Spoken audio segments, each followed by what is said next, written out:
সূরা ফাতিহা নামকরণ।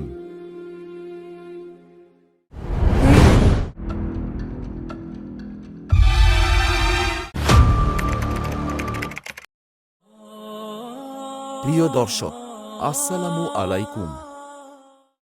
সমস্ত প্রশংসা আল্লাহর, যিনি জগতসমূহের প্রতিপালক, আর-রহমানির রহিম, যিনি সকলের প্রতি দয়াবান, পরম দয়ালু, মালিকি ইয়াউমিদ্দিন, যিনি কর্মফল দিবসের মালিক।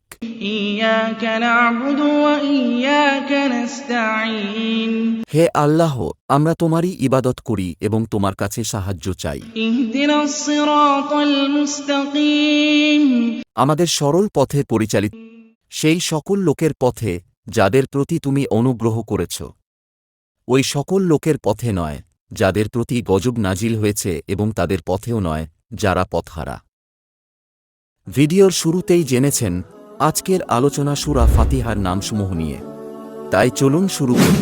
ফাতিহা অর্থ হল প্রারম্ভিকা, যার অর্থ হল কোনো কিছু শুরু করা। এই সূরার নাম সূরাতুল ফাতিহা কারণ এই সূরা দিয়েই কুরআন শুরু হয়েছে। কুরআনের ১১৪টি সূরার মধ্যে সূরাতুল ফাতিহা হল প্রথম। এর আরও অনেক নাম রয়েছে। এর এত বেশি নাম আছে যা অন্য সূরার নেই। তাফসির হতে পাওয়া যায় এই সূরার ৪০টিরও বেশি নাম রয়েছে। উল্লেখযোগ্য নামগুলো হল: ১. ফাতিহাতুল কুরআন, অর্থাৎ কুরআনের ভূমিকা। এটি কুরআনের ভূমিকা স্বরূপ। ২. আসসাবুল মাসানি, অর্থাৎ নিত্য পাঠনীয় ৭টি বাক্য। এই সূরার ৭টি আয়াত প্রতিদিন ৫ ওয়াক্তের নামাজে পড়তেই হবে, অন্যথায় নামাজ হবে না। ৩. ফাতিহাতুল কিতাব, এর অর্থ হল কিতাবের প্রারম্ভিকা, কারণ কুরআনের সূচনাতেই এই সূরার অবস্থান। আল কুরআনের প্রথম স্থানেই এটির স্থান। সূরাতুল হিজরের ৮৭ নং আয়াতে আল্লাহ বলেছেন, ওয়ালাকাদ আতাইনাকা সাবআন মিনাল মাসানি ওয়াল কুরআনাল আযীম। আমি তোমাকে এমন ৭টি আয়াত দিয়েছি যা বারবার পড়া হয়, এবং দিয়েছি মর্যাদাপূর্ণ কুরআন। ৪. সূরাতুল রুকিয়াহ, অর্থাৎ ঝাড়ফুঁকের সূরা। এটি দিয়ে ঝাড়ফুঁক করা হয়, এবং যিনি রোগের শেফা দান করেন তিনি হলেন আল্লাহ। বুখারীর হাদিসে রয়েছে, আবু সাঈদ খুদরি রাদিয়াল্লাহু তাআলা আনহু থেকে বর্ণিত, নবী সাল্লাল্লাহু আলাইহি ওয়াসাল্লাম এর সাহাবীদের কতক সাহাবী আরবের এক গোত্রের নিকট আসলেন। গোত্রের লোকেরা তাঁদের কোণে আতিথেয়তা করল না। তাঁরা সেখানে থাকতেই হঠাৎ সেই গোত্রের নেতাকে সাপ দংশন করল। তখন তারা এসে বলল, আপনাদের কাছে কি কোনো ঔষধ আছে, কিংবা আপনাদের মধ্যে ঝাড়ফুঁককারী লোক আছেন কি? তাঁরা উত্তর দিলেন, হাঁ, তবে তোমরা আমাদের কোনো আতিথেয়তা করনি, কাজেই আমাদের জন্য কোনো পারিশ্রমিক নির্দিষ্ট না করা পর্যন্ত আমরা তা করব না। ফলে তারা তাদের জন্য এক পাল বকরি পারিশ্রমিক দিতে রাজি হল। তখন একজন সাহাবী উম্মুল কুরআন, অর্থাৎ সূরা আল ফাতিহা পড়তে লাগলেন এবং মুখে থুথু জমা করে সে ব্যক্তির গায়ে ছিটিয়ে দিলেন। ফলে সে রোগমুক্ত হল।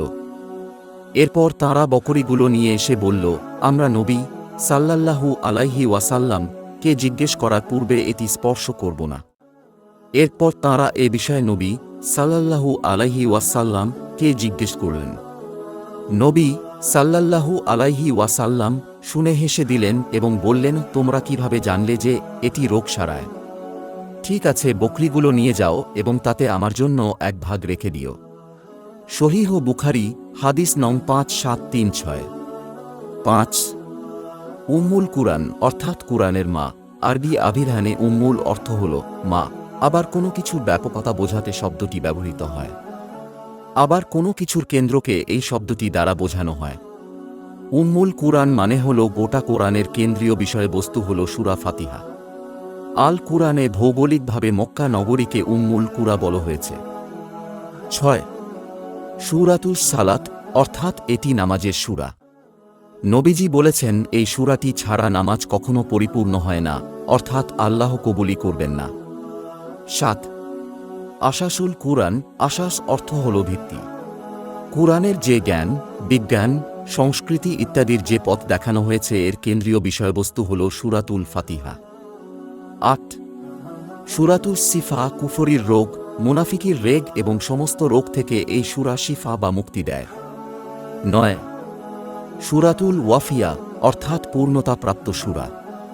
অন্যান্য সূরা নামাজে খণ্ডিত করে পড়া যায়, কিন্তু সূরা ফাতিহা নামাজে পূর্ণাঙ্গ পড়তে হয়।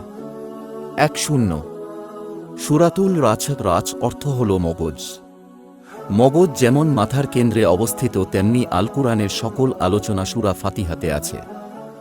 সূরা ফাতিহা ব্যাখ্যা করলে 30 পারা কুরআনের ব্যাখ্যা পাওয়া যায়। 1 সূরাতুল কাফিয়া। কাফিয়া অর্থ হল যথেষ্ট।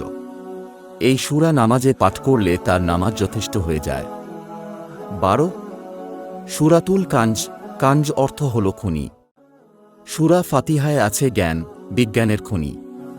কুরআনের প্রথম আয়াত হল বৈজ্ঞানিক আয়াত।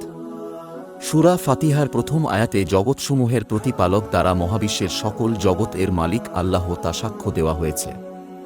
কয়েকটি জগতের উদাহরণ হল মানুষের জগত, অণুপরমাণুর জগত, গ্যালাক্সির জগত, মতস্যের জগত, গ্রহের জগত, নক্ষত্রের যশত, অদৃশ্যের জগত, আলোর জগত ইত্যাদি। এই সূরার প্রথম আয়াত বহুমাত্রিক জগতের ধারণা দেয়, যা আজকের বিজ্ঞান গবেষণা করছে। 13 সূরাতুস সোয়াল অর্থাৎ চাওয়ার সূরা। কিভাবে চাইতে হয় তার শিক্ষা এই সূরায় আল্লাহ শিক্ষা দিয়েছেন। চাওয়ার প্রক্রিয়া হল প্রথমে যার কাছে চাচ্ছি তার প্রশংসা করা। সূরা ফাতিহার প্রথম 3 আয়াতে আল্লাহর প্রশংসা করা হয়েছে। এর পরের আয়াতগুলোই বান্দা তার পরিচয় আল্লাহকে জানিয়েছে। এরপরে বান্দা তার চাওয়াগুলো আল্লাহকে জানিয়েছে। এটিই হল চাওয়া বা দেয়ার প্রক্রিয়া।